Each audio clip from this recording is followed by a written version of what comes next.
You've probably heard the expression that something is the greatest thing since sliced bread. Well, did you ever wonder what the greatest thing was before sliced bread? Or why we measure greatness in terms of sliced bread? Well, there is an answer to these questions. Learn more about why sliced bread is so frickin' amazing on this episode of Everything Everywhere Daily.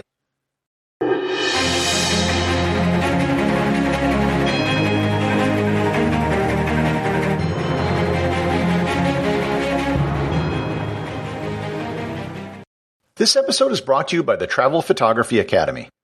Have you ever been on a trip and wondered why your photos don't turn out like the images you see in travel magazines? If you're going to spend thousands of dollars on a trip and hundreds to thousands of dollars on a camera, you owe it to yourself to get the highest quality images from your trip. That's why I created the Travel Photography Academy. I set out to travel around the world in 2007 with an expensive camera, and I had no idea how to use it. As I traveled around the world, I taught myself the art of travel photography, eventually mastering it to a point where I was named Travel Photographer of the Year 3 times in North America. The Travel Photography Academy is an online course that teaches you everything you need to know to master your camera and to take better photos on your next trip. To improve your photography and to get better images on your next trip, visit travelphotographyacademy.com or click in the link in the show notes.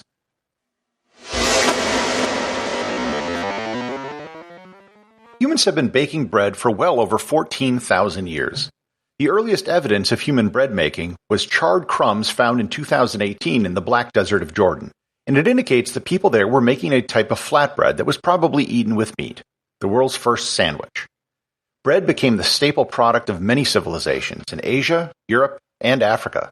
Bread and circuses were the staple of ancient Rome, and it was how many emperors were able to stay in power. Bread has been called the staff of life, and it plays a central role in the rites of many Christian churches. When we dine with someone, we say we're breaking bread with them.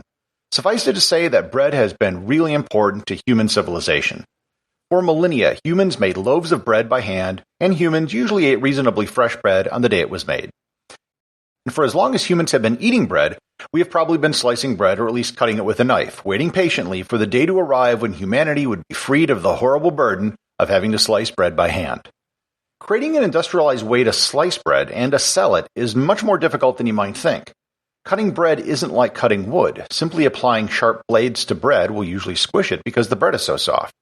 Once the bread is cut, you have to keep the entire loaf together, or else you just have a bunch of loose bread slices flopping around, which can easily disrupt a bread assembly line. The arrival of pre-sliced bread arrived in July 1928 in the small town of Chillicothe, Missouri. After several failed attempts and losing his original blueprints in a fire, an inventor by the name of Otto Frederick Rohwedder created a device that would cleanly cut a loaf of bread into slices of equal thickness. Originally trained as a jeweler, Rohwedder did extensive market research for years, sure that sliced bread would be a hit and it would make him rich. The invention did get a lot of attention at first. Upon its release, the new sliced bread was a front-page story in the local Constitution Tribune. The paper reported that so neat and precise are the slices, and so definitely better than anyone could possibly slice by hand with a bread knife, that one realizes instantly that here is a refinement that will receive a hearty and permanent welcome. Success didn't happen right away, however. Sliced bread wasn't considered the greatest thing immediately. One problem that sliced bread had is that it went stale faster. Because each slice was exposed to the air, the entire loaf could dry out quickly.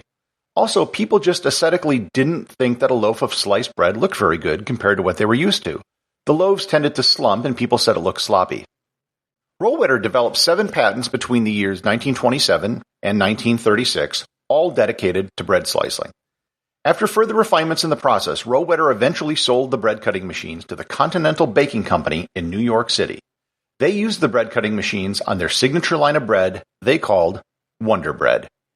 It was then that sliced bread really took off. Sliced bread took less time to prepare. Thinner, more uniform slices made it easier to toast, and the sale of pop-up toasters took off as a result. It was the popularity of sliced bread which made peanut butter and jelly take off in the United States, as it allowed children to easily make their own sandwiches without having to use a knife. By 1933, just 5 years after it was introduced in Chillicothe, Missouri, 80% of all bread sold in the United States was sliced. In the United Kingdom, the first bread slicing machines were first installed in 1937 at the Wonderloaf Bakery in Tottenham, England, and sliced bread accounted for 80% of bread sales there by 1950. There was one setback in the history of sliced bread, and that occurred in 1943 during World War II. U.S. Secretary of Agriculture Claude Wickard placed a nationwide ban on sliced bread.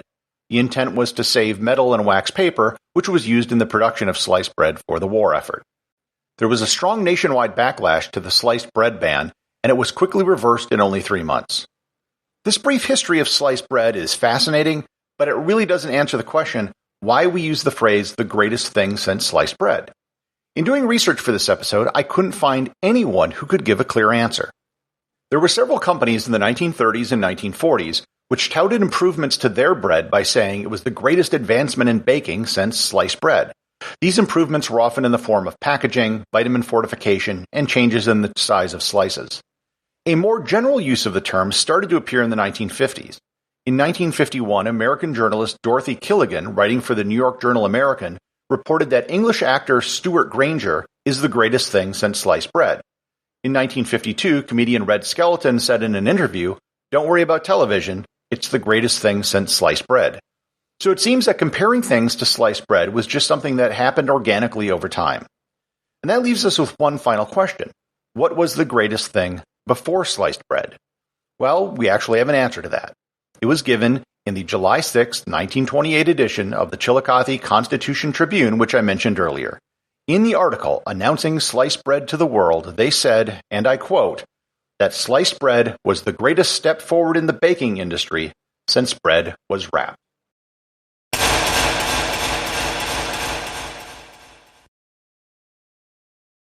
This is a brand new podcast, and as such, it can really use your support. If you know someone who is curious and you think would like the show, please share it with them. And if you've enjoyed this show, please subscribe on Apple Podcasts or Google Podcasts, where you'll get new content for curious people every day in your podcast player. And leave a 5-star review. More reviews can help the show be discovered by more people. And also, please support the show over on Patreon, where you will get exclusive audio content not available in the podcast feed, merchandise such as t-shirts, and you'll be able to submit ideas for future episodes. Until next time, stay curious.